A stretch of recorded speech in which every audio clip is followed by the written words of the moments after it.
মোহতারাম, আপনি তো যুক্ত হয়েছেন, আলহামদুলিল্লাহ আপনাকে পেয়েছি। তো আমরা বেয়াদবি মাফ করবেন, আমরা আপনার একটু পড়াশোনা কিভাবে কোথায় করলেন কি, এটা একটু জানার খুব ইচ্ছে। আপনি যদি আপনার মতো করে বলতেন। মনে কিছু জাজাক না। না, না, না, ঠিক আছে। জাযাকুমুল্লাহ খাইর। এটা আপনি বরং প্রাসঙ্গিক প্রশ্নই করেছেন। কারণ আমাদের অনেক ভাইদের জানার বিষয়, জানার দরকারও আছে। জি। আমার জন্মস্থান হলো লক্ষ্মীপুর জেলায়। আমরা জনাব আলা সাহেব রহিমাহুল্লাহর নাম হয়তো শুনে থাকবো। উনার বাড়ির পাশেই আমাদের বাড়ি। এবং লক্ষ্মীপুরের বটতলী মাদ্রাসা খুব নামকরা ঐতিহ্যবাহী মাদ্রাসা। বটতলী মাদ্রাসা হয়ে আমরা বাড়িতে যেতে হয়। লক্ষ্মীপুরের বশিকপুর গ্রাম, ওলামা ইকরামের গ্রাম বলা হয়।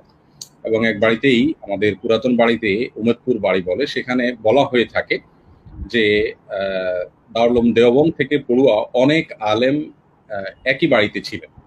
এবং সংখ্যাটা আমার মনে হয় একটু অত্যুক্তি হয়, কিন্তু কবরস্থানে গেলে যখন সব মাওলানা